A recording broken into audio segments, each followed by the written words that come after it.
I want to share with you today a bit of history, something that you've never seen anywhere else, but this is an incredible story and the power of prayer. And it shows what one person who prays, how God can take that person's life and use that person in a tremendous way.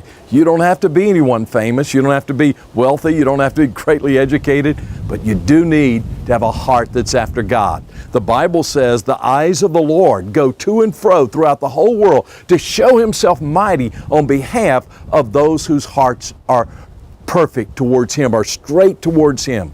Let me give you a little background. It was right at the beginning of the 1990s, and the Soviet Union was still in existence. It was in the process of collapsing.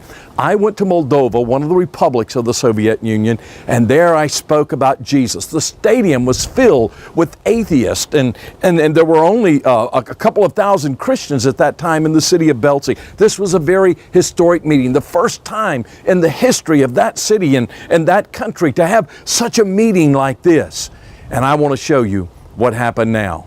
So I come to the place of the invitation. They've never seen anything like this before. Now remember, they've never had a public invitation.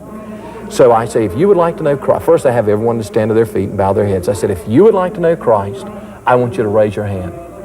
No one raises their hand. Now I'm in a dilemma because I'm saying, what's going to happen if I ask them to come forward and no one comes? Then it's going to be embarrassing with the city council being opposed to this. It's going to be an item of ridicule. What should I do? And my heart was pounding. I was, as I was talking, I was praying, and I said, oh God, tell me what to do. So I finally said, all right, if you'd like to know Christ, I'm going to ask you to come forward. One lady, a little peasant lady, comes out, this lady here, and she walks down, and she's holding flowers in her hand. She walks, she's the only person that comes forward.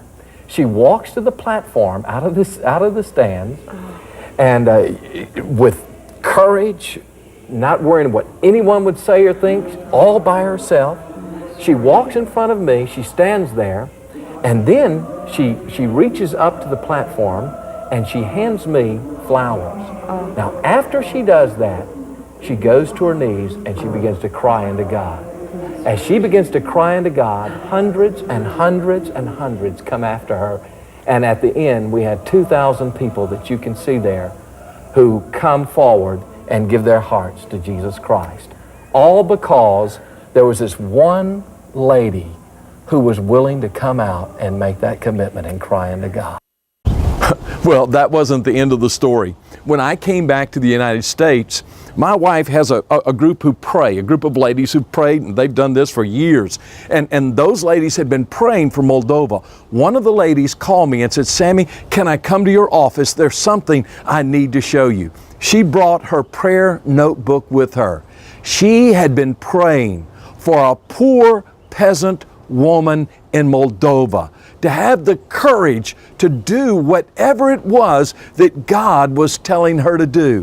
When she showed me her computer notes of where she had recorded her prayers of that day, I was blown away. I couldn't believe it. One woman in America prayed, touched a woman in Moldova. God touched her. She was courageous enough to come in front of all of those atheists, kneel and pray, and God impacted a nation. One praying person can impact an entire country. Why don't you set your heart to be that one praying person?